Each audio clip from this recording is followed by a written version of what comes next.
Welcome back to एनजीकॉन academy students. और जो हमारा नेक्स्ट चैप्टर है वो है थर्मोडायनेमिक्स। अच्छा, ये जो बेसिकली चैप्टर का नेम है वो निकला है थर्मो से और डायनामिक्स से।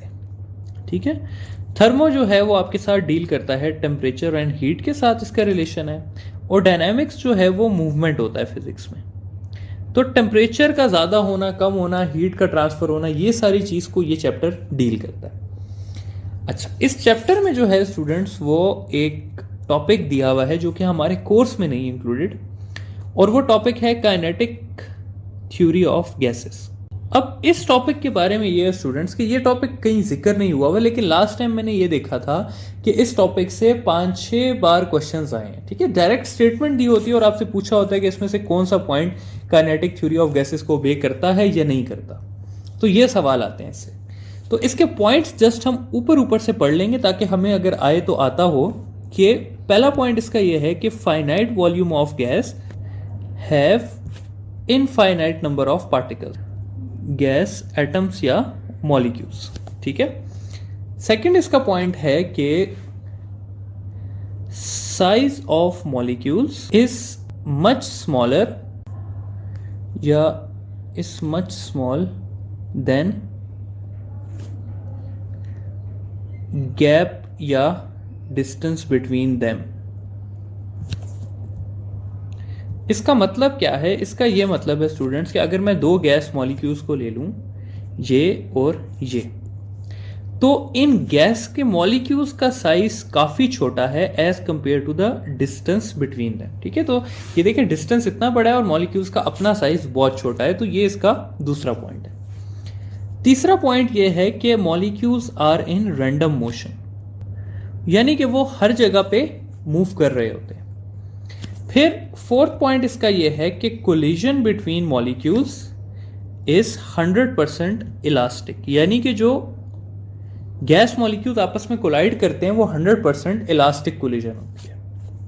और फाइनली ये है कि मॉलिक्यूल्स जो हैं वो एक्सर्ट करते हैं फोर्स ओनली ड्यूरिंग कोलिजन, यानी कि जब वो कोलाइड करते हैं सिर्फ तब वो फोर्स एक्सर्ट करते हैं, उसके अलावा वो फोर्स एक्सर्ट नहीं करते।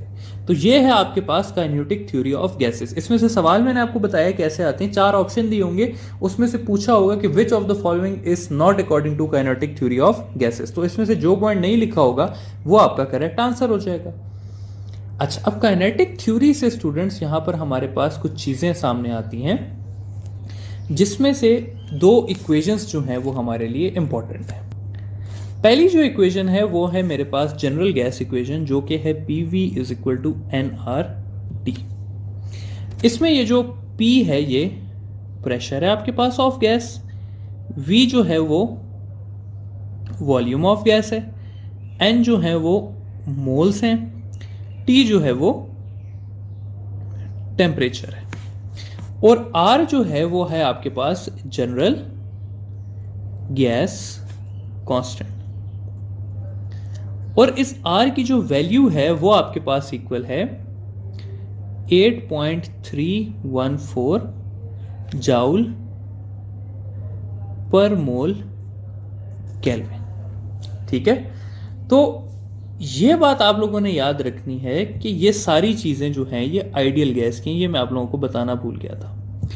ये kinetic theory of gases is valid for ideal, ठीक है, आइडियल गैसेस। तो ये है आपके पास एक इक्वेशन। दूसरी इक्वेशन आपके पास किस तरह से आती है वो भी जरा सा देख लें। दूसरी इक्वेशन आपके पास है PV is equal to N की जगह मैं लिख सकता हूं N/NA, जहां ये आपके पास एवोगाड्रो नंबर है, और मैं लिख सकता हूं RT। तो इस R/NA की जगह मैं K लिख देता हूं, तो ये बन जाएगा NKT। इसमें अगेन ये P प्रेशर है, V वॉल्यूम है, N जो है वो नंबर ऑफ एटम्स है, और K जो है इसमें उसको हम कहते हैं कि ये बोल्ट्जमैन कांस्टेंट है। ठीक है, K बोल्ट्जमैन कांस्टेंट है, और इस K की वैल्यू होती है हमारे पास 1.38 एक्सपोनेंट 10⁻⁻⁻23 जाउल पर केल्विन। ठीक है, तो ये चीज़ें स्टूडेंट्स आप लोगों को आनी चाहिए कि काइनेटिक थ्योरी ऑफ गैसेस के क्या पॉइंट्स हैं, और फिर इससे जो दो इक्वेशंस निकलती हैं उसमें आपको जस्ट ये पता होना चाहिए कि के क्या चीज़ है, आर क्या चीज़ है। इससे ज़्यादा आपसे नहीं पूछते क्योंकि ये मेजर इसका पोर्शन आ जाता है केमिस्ट्री में।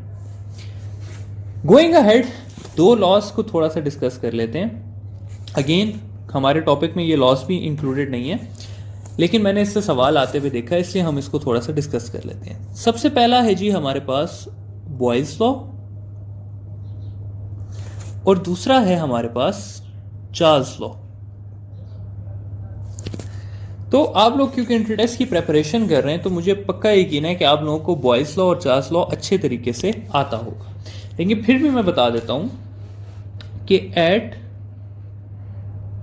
Constant temperature pressure is inversely proportional to volume.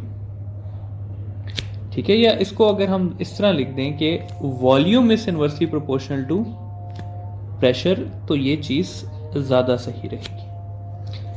और चार्ल्स लॉ कहता है कि एट कांस्टेंट प्रेशर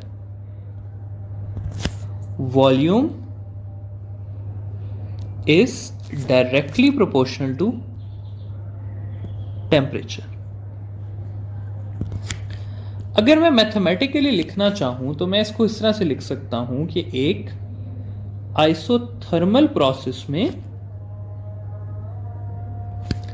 V और P जो है वो इनवर्सली प्रोपोर्शनल है, या मैं इसको ऐसे भी लिख सकता हूं कि V1 P1 is equal to V2 P2, जिसमें ये V1 और P1 आपके पास इनिशियल प्रेशर और वॉल्यूम्स हैं, और V2 और P2 जो है वो आपके पास फाइनल प्रेशर और वॉल्यूम्स है। फिर अगर चार्ल्स लॉ की बात की जाए तो इसको मैं लिख सकता हूं कि आइसोबारिक प्रोसेस में वॉल्यूम और टेम्परेचर डायरेक्टली प्रोपोर्शनल है, या मैं इसको इस तरह से लिख सकता हूं कि V1 by T1 is equal to V2 by T2, जहां ये आपके पास इनिशियल वॉल्यूम और टेम्परेचर है और ये आपके पास फाइनल वॉल्यूम और टेम्परेचर से। आखिर में बात अगर मैं कर लूं बॉयल्स लॉ और चार्ल्स लॉ के ग्राफ्स की, तो ग्राफ्स कुछ इस तरह से आ जाएंगे कि अगर मैं टेम्परेचर को कांस्टेंट रख के वॉल्यूम और प्रेशर का कर्व ड्रॉ करूं तो इसका कर्व इस तरह से आएगा, यानी कि मैं वॉल्यूम को अगर बढ़ा रहा हूं तो प्रेशर जो है वो मेरे पास कम हो रहा है, और अगर मैं प्रेशर कांस्टेंट रख के टेम्परेचर और वॉल्यूम का कर्व बनाऊं तो इसका कर्व ऐसे स्ट्रेट लाइन आएगा, यानी कि अगर मैं टेम्परेचर को बढ़ा रहा हूं तो वॉल्यूम भी क्या हो रही है, बढ़ रही है। ठीक है, तो ये है मेरे पास बॉयल्स लॉ, चार्ल्स लॉ और साथ ही काइनेटिक थ्योरी ऑफ गैसेस